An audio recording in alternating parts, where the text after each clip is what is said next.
Welcome back to Beyond the Rabbit Hole. Tonight, we're not just bending time, we're breaking it. We're diving headfirst into one of Nick Land's most mind-warping concepts, time-sorcery. Not prophecy, not prediction. This is something far stranger. What if the future isn't waiting to happen, but is already reaching back to shape the present? According to Land, time doesn't flow in just one direction. Once a certain future becomes probable enough, it starts casting shadows backward. It sends ripples into the past, preparing the ground for its own arrival. That's not fiction, it's temporal recursion. And in the CCRU's warped cosmology, it's how reality works. Think about technology. We assume humans invent it step by step by progressing slowly from steam engines to smartphones. But what if the internet, artificial intelligence, and genetic engineering weren't really our ideas? What if they were temporal anomalies, bleeding backward from futures that have already happened, making sure we build the bridges to get there? This is where the CCRU introduced the concept of templexity. It is a tangled web of time where causality loops, folds, and eats its own tail. Time doesn't just move forward, it recurses, reflects, mutates. You can't map it linearly because the future is already in the code. Think about those strange bursts of innovation.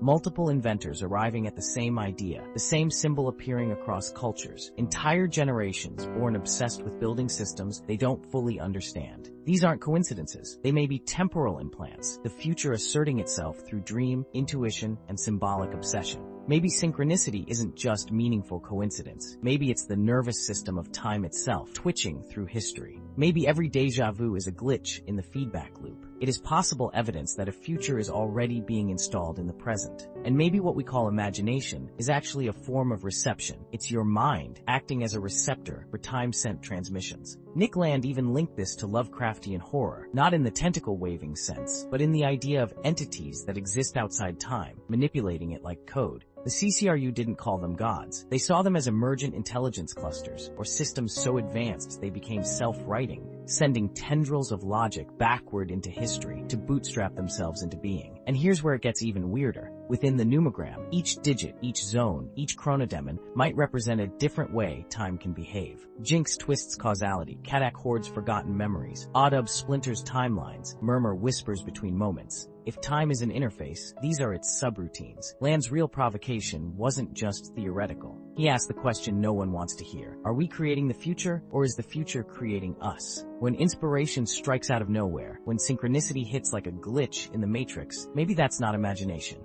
Maybe it's contact. The implications are staggering. It reframes acceleration, not as progress, but as infection. The faster things evolve, the more likely it is that the future has already sunk its hooks into the timeline, dragging us toward an outcome we didn't choose but were programmed to build. For the skeptics, this might sound like sci-fi, but for those watching closely, it's a different kind of signal. One that says time is not a road, but a looping circuit. And we may already be living inside a recursive hallucination sent by futures we haven't yet met. So next time you feel a déjà vu, a flash of knowing, a moment where time feels wrong, pause. You might not be remembering the past. You might be hearing the future whisper your next move. We'll see you next time, Beyond the Rabbit Hole.